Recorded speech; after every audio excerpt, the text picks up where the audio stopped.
Indian states के अंदर हमने अभी तक बंगाल को देखा, वहां पे ग्रीन सिग्नल ऑलरेडी आ चुका है। दूसरा था मैसूर, वहां पे भी और आ गया अब तो ग्रीन सिग्नल, यहाँ पे भी आपका नो एंट्री के लिए कोई दिक्कत नहीं होगी।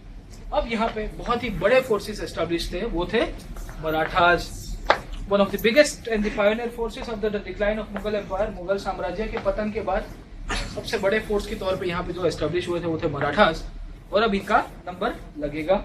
और इसके बाद आएंगे 1840 तक जाते जाते, वो था सिख राज्य, जो पंजाब नाम का जो स्टेट था, उसकी हम लोग थोड़ी बहुत चर्चा करें।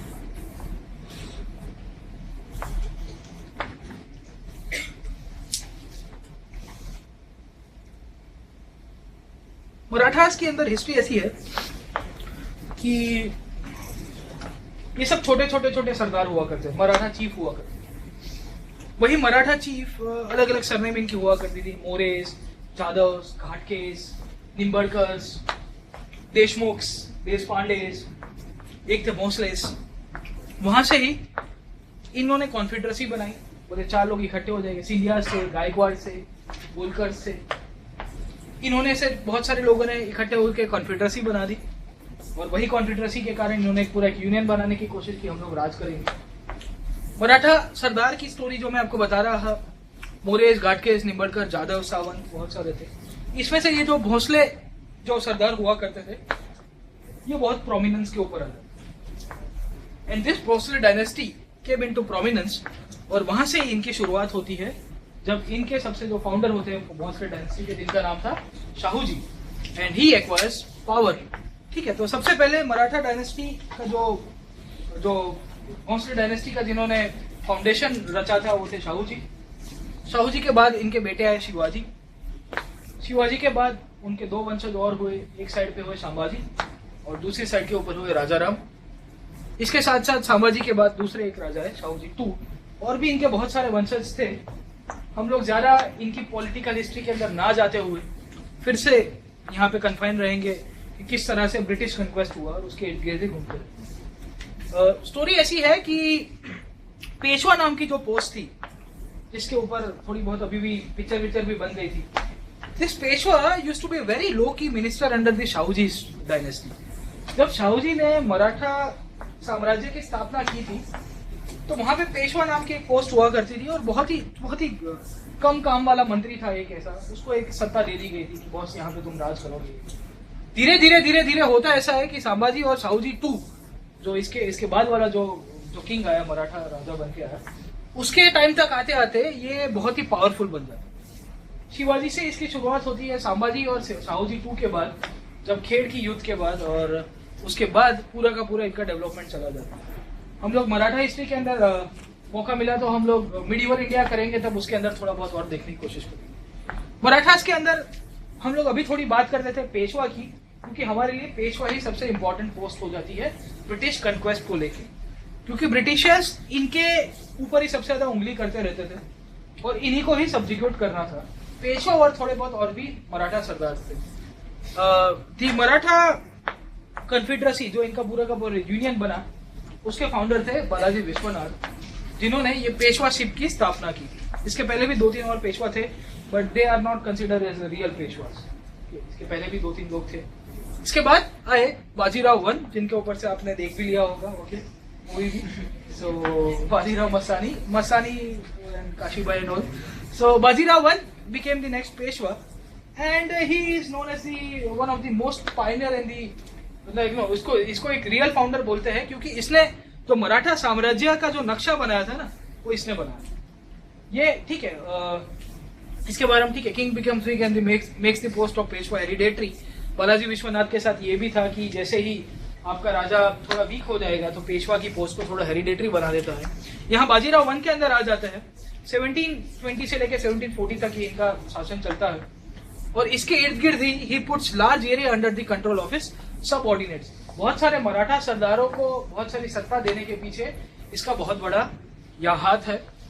पहला एक स्टेट हुआ करता था ग्वालियर, वहां पे सिंधिया को बिठा दिया, बोले तुम वहां पे राज करोगे। इसके साथ साथ नागपुर में भोसले डायनेस्टी से किसी को बिठा दिया। इसके साथ साथ पेशवा में पुणे के अंदर, ठीक है, पेशवा खुद बैठता था, शनिवार वाड़ा आपने मूवी के अंदर देखा ही होगा। बड़ौदा के अंदर गायकवाड़ को बिठाया, और इंदौर के अंदर होलकर को।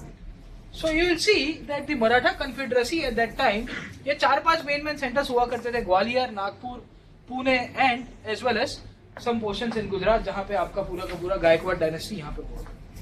इसी के साथ इन्होंने पूरी की पूरी अपनी बेस एस्टैब्लिश कर दी थी। तो बाजीराव वन का बहुत बड़ा कंट्रीब्यूशन है मराठा कन्फेडरेसी और मराठा एम्पायर को स्प्रेड करने के पीछे, और इसके अंडर में ही Peshwa was the ultimate authority, और वो अथॉरिटी के नीचे ये ये जितने आपके छोटे मोटे राजा थे वो सब आते थे।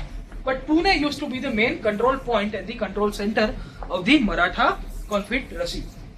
अब मुद्दे की बात यहाँ पे होती है कि बालाजी विश्वनाथ थे, उनके बाद आपके आए बाजीराव वन, और बाजीराव वन के बाद यहाँ से सत्ता पेशवा की तरफ जाती है। दूसरे पेशवा आते हैं जिनका नाम था बालाजी बाजीराव या नाना साहेब। अब हुआ ये कि नाना साहेब के बाद यहाँ पे बाजीराव के दूसरे भी एक वंशज थे जिनका नाम था रघुनाथ राव, उनके भाई, ठीक है, इनके बालाजी बाजीराव के भाई हुआ कर।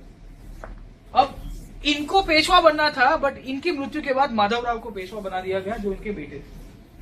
अब चाचा को पेशवा बनना है और उसकी जगह भतीजा बन जाता है।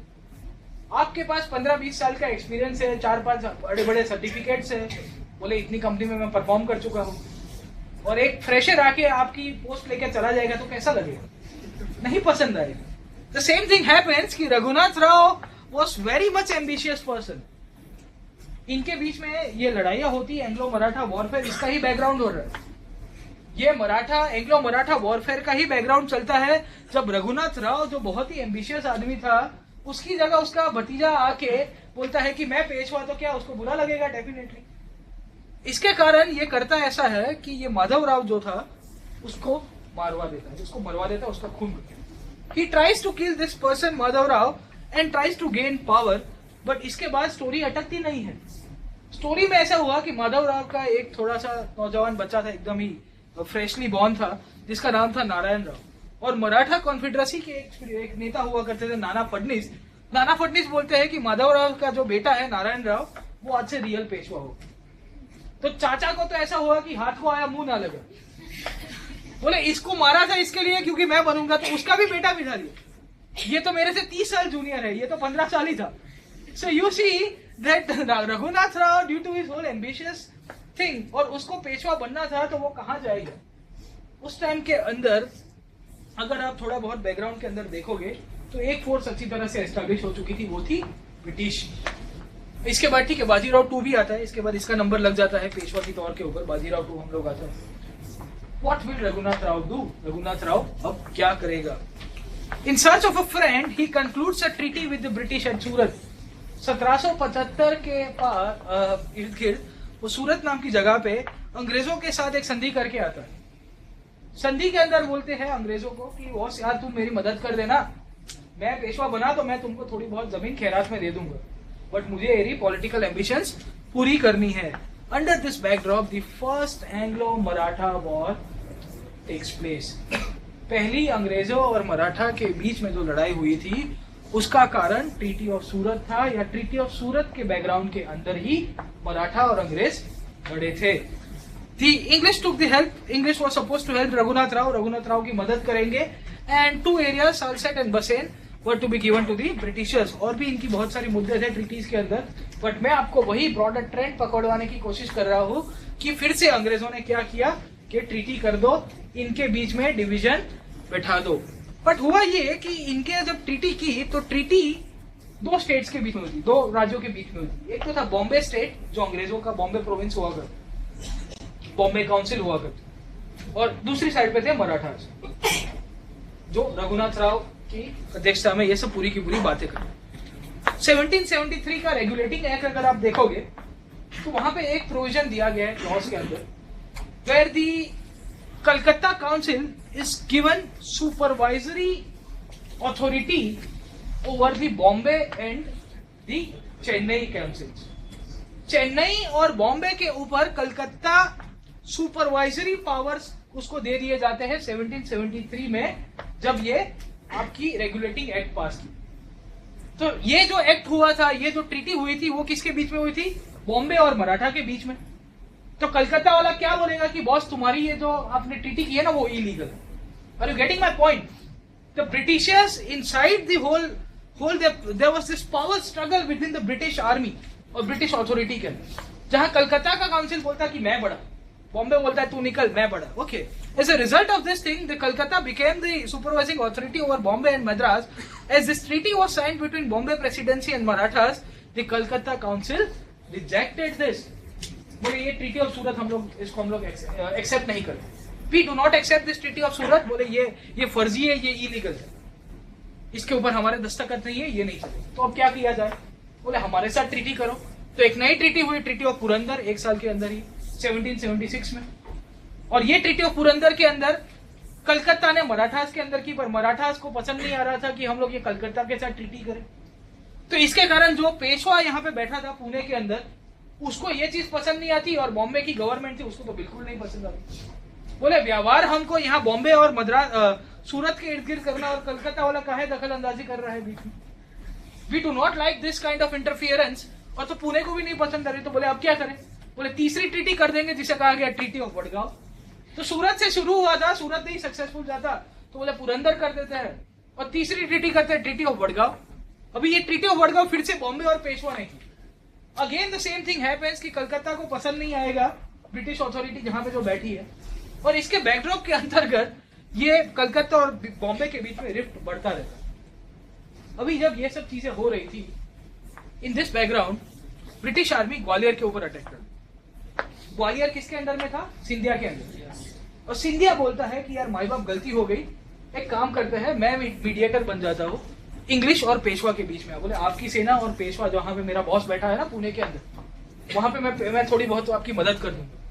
और इसके बैकड्रॉप के अंदर ही यहाँ पे ये युद्ध के अंदर थोड़ी बहुत शांति लाने की कोशिश की जाती है, और एक नई ट्रीटी हुई जहां पे उसको बोला गया ट्रीटी ऑफ सालबाई, जहां पे बोला गया कि मराठा और अंग्रेज अब नहीं झगड़ेंगे, they will focus on common enemy. और वो कॉमन एनिमी कौन था? मैसूर, जिसे हमने देखने की कोशिश की थी कि बाजीराव बल्लाल, कैप्टन रसल और निजाम तीनों मिलकर बोले हैदर अली को उखाड़ देंगे. ये खत्म हुआ. इसके बाद स्टोरी आगे चलती है. 1803 के आसपास का टाइम है. फिर से मराठास के अंदर इंटरनल कॉन्फ्लिक्ट बहुत हो रही थी. आप देखोगे, अगर मराठास की हिस्ट्री पढ़ोगे तो पेशवा अपनी पकड़ बनाने के लिए बहुत और कसने की कोशिश कर रहा हो, पर पेशवा के नीचे जितने भी अथॉरिटीज थी ना, सिंधियास थे, होलकर थे, भोसले थे, गायकवाड़ थे, दे वर नॉट लाइकिंग. कौन किसी को पसंद आएगा? मुगल के अंदर नहीं पसंद आ रहा था, इसके कारण तो इंडिपेंडेंस हो गई. तो they also wanted to be independent. बोले हमको भी अलग चाहिए, आजादी चाहिए.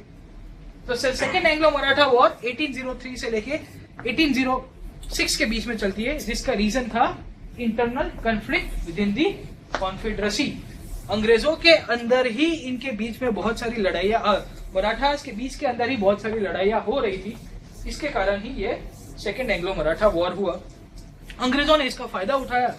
दो लोग झगड़ रहे हैं तो वही वो बिल्ली वाली फाइट पूरी की पूरी करा दी. स्टोरी यही है कि जो पेशवा था बाजीराव टू, जो रघुनाथ राव के बाद आया था, उसका वंशज, he was a very coward person. Okay, तो बहुत ही फट्टू पर्सन था. And he killed a Holkar Prince. Pune के अंदर वो होलकर का कोई राजा आया था, उसका मार देता. As a result of this thing, वो मार के वो खुद भाग जाता है, और होलकर वहां पे जो विनायक राव नाम के एक आदमी को पेशवा बना देता है पुणे के अंदर. तो ये सब पूरी की पूरी चीजें चल रही थी. तो बहुत सारे लोग यहाँ पे इसको ऑब्जर्व कर रहे थे, उनमें से अंग्रेज भी थे. बोले यार ये इनके बीच में कुछ लड़ाई चल रही है होलकर और पेशवा के बीच में, क्यों ना हम लोग कुछ इसका फायदा उठाने की कोशिश करते. इसके बैकड्रॉप के अंदर बाजीराव टू को खुद को पेशवा बनना था, पर उसकी जगह तो विनायक राव को होलकर ने बिठा दिया था. बोले आज के बाद ये विनायक राव पेशवा है तुम्हारा. तो ये बाजीराव टू एकदम फट्टू, he was a very coward person. ये बसीम नाम की जगह के पास चला जाता है. सालसेट और बसीम मैंने देखा था, आपको अगले वाली स्लाइड के अंदर बताया था. और इंग्लिश को बोलता है कि यार मेरे साथ समझौता कर दो, और वहां पे ट्रीटी ऑफ बसीन हो जाती. और under this treaty of Bassein the Peshwa was made this subsidiary अलाई. अंग्रेजों के साथ उसकी सहायक संधि करी जाती है. You will see that subsidiary अलाई was one of the major tool of British diplomacy. सहायक संधि, अगर आपको थोड़ा बहुत आइडिया होगा, जहां पे आप मेरे साथ संधि करोगे और मैं बोल दूंगा कि आपको अपनी सेना नहीं रखनी है आज के, मैं बोल दूंगा कि आप अभी किसी के साथ युद्ध नहीं कर सकते क्योंकि आप मेरे मित्र हो, और मेरे पास आपका अधिकार रहेगा कि आप किसके साथ युद्ध करो और किसके साथ दोस्ती करो. एज ए रिजल्ट मेरी पूरी की पूरी जो आपकी जो ऑटोनॉमी होगी वो मैं ले लूंगा, आपकी जो इंडिपेंडेंट होगी, आपकी जो फ्रीडम होगी। यहाँ पे भी यही होता है, जब वसीन की ट्रीटी कर दी जाती है पेशवा के द्वारा और उसको बोल दिया जाता है कि आज के बाद तुम हमारा सब्सिडरी अलाय होगा, तो ये चीज आपको बाकी सारे जो मराठा राजा हो गए, मराठा सरदार हो गए, उनको पसंद आएगी कि मेरा खुद का सरदार जिसका नाम है पेशवा, एक तो पहले मेरे साथ एक तो झगड़ पड़ा, उस पर झगड़ने के बाद भाग गया, उसके बाद जाके कहा जा रहा है अंग्रेजों के साथ और सब्सिडरी अलाय की ट्रीटी कर दी, सहायक संधि की। As a result of this thing कि बाजीराव टू पेशवा जो यहाँ पे वसीम के पास चले जाते हैं और वसीम की संधि करते हैं और अंग्रेज उसको कंपेल करते हैं कि अगर तुझे वापिस पेशवा की गद्दी चाहिए तो हमारे साथ ऐसी ट्रीटी करनी पड़ेगी। ये चीज को आपके कोई भी मराठा सरदार हो गए वो एक्सेप्ट नहीं करते। The response to this treaty by other Maratha chief were not good and as a result of this thing Bhosle and Scindias इन्होंने बोला कि हम लोग अभी अंग्रेजों के विरुद्ध में लड़ाई कर देंगे, हम लोग पेशवा के विरुद्ध तो जाएंगे, हम लोग अंग्रेज के विरुद्ध में भी जाएंगे। क्यों? क्योंकि हमारी सत्ता को छीनने के लिए पूरा का पूरा मुद्दा उठाया गया था। इसके साथ साथ 1804 के आसपास होलकर जो राजा थे वो भी कूद पड़ते हैं युद्ध के अंदर और बोलते हैं कि अब तो दो हाथ कर लेंगे। तो ब्रिटिशर्स इन्होंने क्या किया कि इनको अच्छी तरह से खदेड़ के दौड़ा के मार के सबको अलग अलग ट्रीटीज कर देते और बोले बेटा बैठ जाओ, हम तुम्हारे पप्पा हैं। सो bye 1803 to 1806 you will see that the Maratha Confederacy was ruined and shattered. Maratha confederacy को अच्छी तरह से तोड़ दिया गया था अंग्रेजों के द्वारा। जो पहली भूल की थी वो थी पेशवा बाजीराव टू ने। तो बाजीराव टू, बाजीराव वन तो बहुत बड़ा आपने देखा होगा रणवीर सिंह को, तो बाजीराव टू के ऊपर भी कोई पिक्चर बनना चाहिए क्योंकि इसने मराठा नहीं होते तो हिस्ट्री कुछ अलग अभी हो सकता है। जैसे इसने यूपीएससी ने इस बार के मेंस के अंदर पूछ दिया कि गांधी नहीं होता तो क्या होता, मुझे क्या पता क्या होता है, ठीक है। So third Anglo Maratha war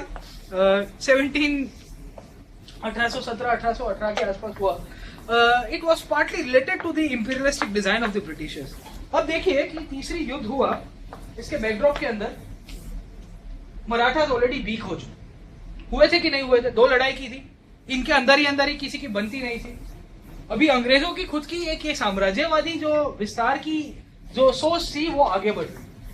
हुआ ये कि 1813 के अंदर चार्टर एक्ट आया और वहां पे अंग्रेजों की मोनोपली, जो ईस्ट इंडिया कंपनी की मोनोपली थी, वो हट गई थी। As a result of this thing the British business interest was of prominence. बोले कुछ भी चाहिए, हमको धंधा चाहिए। बोले धंधे के लिए क्या करोगे? यहाँ के नेटिव स्टेट से वो बीच में बहुत ऑब्स्ट्रक्शन उठा रहे हैं, प्रोटेक्टिव टैरिफ पॉलिसी लगा रहे हैं, tariff barriers, non tariff barriers, quota barriers, stamp barriers, ये बैरियर्स। बोले काम करो, एनेक्स ही कर देते हैं। बोले what an idea sir ji. अंग्रेजों को पता था कि ऑलरेडी ये यहाँ के जितने भी नेटिव स्टेट से ये इतने सारे बैरियर्स लगाएंगे, उसको तोड़ ही देते हैं। कैसे? बोले एनेक्स कर दो। एनेक्स करोगे तो ऊपर से हमारे लिए फायदा होगा, रॉ मटेरियल डायरेक्टली आएगा और मार्केट भी अच्छा होगा। यू रियलाइज कि ब्रिटेन के अंदर जो मोनोपोली अबॉलिश की, वो मोनोपोली अबॉलिश करने के पीछे एक और फोर्स है जिसे कहा जाता है औद्योगिकरण, industrial revolution. As a result of industrial revolution बहुत सारे एंटरप्रेन्योर्स हमारे जैसे स्टार्टअप करने लग गए। बोले मैं भी startup and they all put pressure on the government. बोले यार ईस्ट इंडिया कंपनी को क्यों मोनोपोली दे रहे हो? ये तो मोनोपोली है यार, ये 200 साल से यहाँ पे परवाना लेके बैठे, तो why not to open the market. बोला मार्केट ओपन कराओ। अंग्रेजों को भी पता था कि मार्केट ओपन करेंगे रॉ मटेरियल और ज्यादा आएगा, डिमांड बहुत हो रही थी, इंडस्ट्रियल रिवॉल्यूशन भी था। बोले कोई बात नहीं, what an idea, direct annexation शुरू कर दो।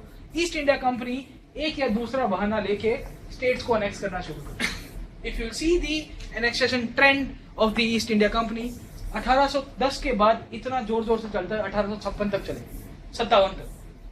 When the revolt of 1857, 1857 का जो विप्लव हुआ, जो उसके बाद उसको थोड़ा शांत कर दिया, उसके बाद नए एनेक्सेशंस बंद कर दिए। ब्रिटिश इंडिया को कंसोलिडेट करने के पीछे ये लोग कारण ढूंढ रहे थे और बोले मराठा को किस तरह से सब्जुगेट किया जाए, उसका कोई कारण बता दो। तो एक कारण प्रोवाइड कर दिया सलमान खान ने।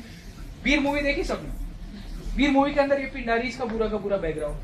अभी ये पिंडारीज एसेंशियली ये एक ट्राइबल पूरी की पूरी कम्युनिटी हुआ करती थी जो मराठा सरदारों के साथ घूमती रहती, घोड़े वोड़े लेके, हथियार लेके, और उनको मदद करती थी जब आर्मी की जरूरत होगी आपको सेना में लड़ाई करने के लिए। तो ये सलमान खान और उनकी कंपनी अंग्रेजों को हेल्प कर, मराठास को हेल्प कर रही थी और ये लोग लॉ एंड ऑर्डर की बहुत बड़े इश्यूज कर। क्या होता कि एक बार मैंने ये एरिया के ऊपर अपना शासन जमा लिया, फिर मैं तो वापस मेरे कैपिटल के ऊपर चला जाऊंगा, ये पिंडारिस को बोलूंगा तुमको जो भी करना है करो, तुम मजे करो। ओके, ये बहुत लूटपाट करते थे, तो लॉ एंड ऑर्डर का बहुत बड़ा इशू था। And this Pindaris who were attached with the Maratha armies, the Britishers did not like them. तो ब्रिटिशर्स ने पिंडारीज का बेस बना के मराठा के ऊपर हमला किया, बोले यार इन लोग को काबू में रखना पड़ेगा। So used to loot the areas which were captured by the Maratha chief, and इसके कारण अंग्रेजों ने ये पिंडारी का पूरा बेस बनाया। दूसरा, ये लोग अभी डायरेक्ट कन्फ्लिक्ट करने की कोशिश कर रहे थे। अगर आपको किसी के साथ लड़ाई कर रही हो, स्कूल वूल के अंदर मुझे पता है बहुत लोग करते थे कि पहले पैर मारते थे, हाथ मारते थे, तो इसके साथ भी उंगली तो करनी पड़ेगी। बोले उंगली क्या करेंगे, तो पहले पिंडारी का बेस बनाया, बोले देखो यार तुम्हारे पिंडारी ऐसे ऐसे ऐसे, बोले हमला कर देंगे। दूसरा बेस बना दिया कि यहाँ पे मराठास के अंदर जो इंटरनल कॉन्फ्लिक्ट चल रही थी उसका कुछ फायदा उठाओ। उसी का ही फायदा उठाया गया जब इसके बैकग्राउंड के अंदर गायकवाड़ जो राजा था उसका एम्बेसडर की मृत्यु हो जाती है पेशवा के एक मिनिस्टर के द्वारा। The minister of Peshwa kills the ambassador of a Gaikwad. ठीक है, तो गायकवाड़ के राजा के एक दूत की मृत्यु होती है पेशवा के एक मंत्री के द्वारा, और अंग्रेजों को ये चीज पसंद नहीं है। अंग्रेज बोलते हैं पेशवा को कि आपका जो भी इंसान है जिसने ये खून किया हो उसको हमारे हाथ करो। पेशवा बोलता है लो ठीक है, कुछ भी नहीं दूंगा मैं तुमको। As a result of this thing the Peshwa retreated, और अंग्रेजों को एक बेस मिल गया और उन्होंने पुणे के ऊपर अटैक कर दिया। The Pune was attacked very badly, and by 1817 and 1818 the Pune Pact was signed, and later on the Maratha Confederacy was dissolved and the abolishment of पेशवाशिप took place। Peshwa की अब गद्दी ही नहीं बची, मराठा की कन्फेडरेसी है उनको सबको साफ कर दिया गया, साथों साथ पेशवा की जितनी भी गद्दी थी उसको भी खत्म कर दिया जाता है। अब मुद्दे की बात यहाँ पे आती है कि इतना बड़ा एम्पायर, इतने अच्छे फोर्सेस, एक नागपुर में बैठा है, एक वहां पे बैठा है, एक पुणे में बैठा है, एक ग्वालियर में बैठा है, एक बड़ौदा में बैठा है, one of the biggest empires after the Mughals. अंग्रेजों इत्तू से अंग्रेजों के सामने हार गए, कारण क्या थे उसको जानने की कोशिश करते हैं। The nature of the Maratha state, एक हिस्टोरियन इसको बोलते हैं ये रॉबर स्टेट, लूटपाट का एक पूरा का पूरा इनका जो कैरेक्टरिस्टिक था ना, ये दोनों अंदर अंदर एक दूसरे की सीमाओं के अंदर जाके ये लोग लूटपाट करते। गायकवाड़ के जितने भी कोई सोल्जर्स हो गए वो कहीं और चले गए, इसके सोल्जर्स यहाँ पे चले गए। तो ये रॉबर स्टेट के कारण आपकी इकोनॉमी स्टेबल नहीं रहती।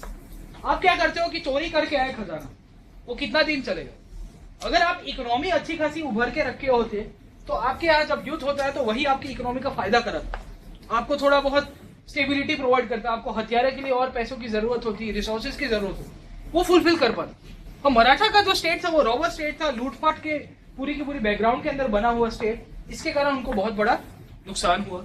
इकोनॉमिक इश्यूज इसके ही बेस के ऊपर मैंने आपको बताया कि इनकी स्टेबिलिटी नहीं थी, इसके कारण इकोनॉमी भी ज्यादा ग्रोथ नहीं हो पाई, और ये भी एक दूसरा रीजन बनता है। Short sightedness of the rulers, there was no unity, continuous in fighting रहा ना। भोसले और होलकर झगड़ते थे, सिंधिया और ये इसका पेशवा झगड़ रहा है, अंदर अंदर सब लोग एक दूसरे के ऊपर मारते रहे। पेशवा का बोला है मुझे मैं राजा मैं राजा मैं राजा, भोसले बोलता था मैं राजा मैं राजा मैं राजा। तो 4-5 राजा मिलके कुछ नहीं कर पाए, इनके बीच में यूनिटी ही नहीं। हैड यूनिटी बीन देयर तो ब्रिटिशर्स इतने बड़े शासक को नहीं हटा सकते। वही है ना, संगठन में तो शक्ति है, और strength lies in our unity.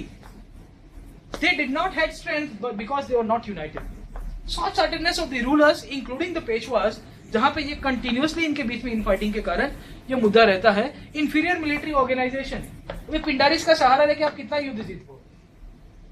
They were very much backward when you compared the Britishers। 1857 में भी यही हुआ ना, वो बंदूक चलाते थे, हम लोग तीर कमान चलाते थे, तो फर्क तो पड़ेगा ही, तो डायरेक्ट गोली हम लोग को लग जाती थी। ठीक है, तो inferior military organisation, we were not having very strong army, not advance training was done. हमारी सेना को अच्छी तरह से सिखाया नहीं जाता था मराठास की, तो एक कारण ये भी देखने को मिलता है। Superior English diplomacy and espionage. English diplomacy is one of the finest examples of how to deal with your enemies। Bharat के अंदर इन्होंने इतनी अच्छी तरह से अपना पूरा बेस बनाया है। अब आप देखिए कि कितनी ट्रीटीज की, कितनी सारी युद्ध की, ट्रीटी किया, युद्ध किया, ट्रीटी किया, युद्ध किया, युद्ध किया, ट्रीटी की, यही चलता रहा। ये डिप्लोमेसी का सहारा लिया जब इन्होंने अंदर अंदर ही मराठास को झगड़ा।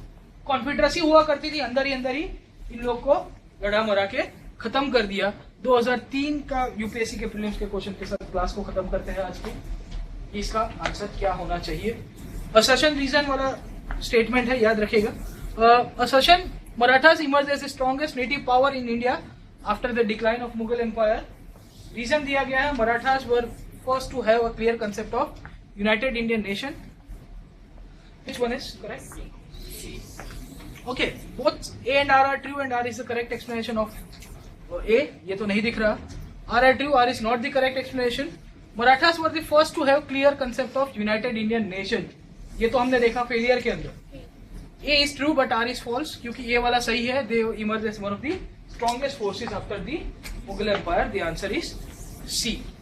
अब देखिए यहाँ पे ये ग्रीन सिग्नल आया, ये ग्रीन सिग्नल यहाँ पे आया, अब सेंटर के ऊपर भी ग्रीन सिग्नल आया, बाकी कहाँ रचा है? सी। वो नेक्स्ट क्लास के अंदर खत्म करेंगे।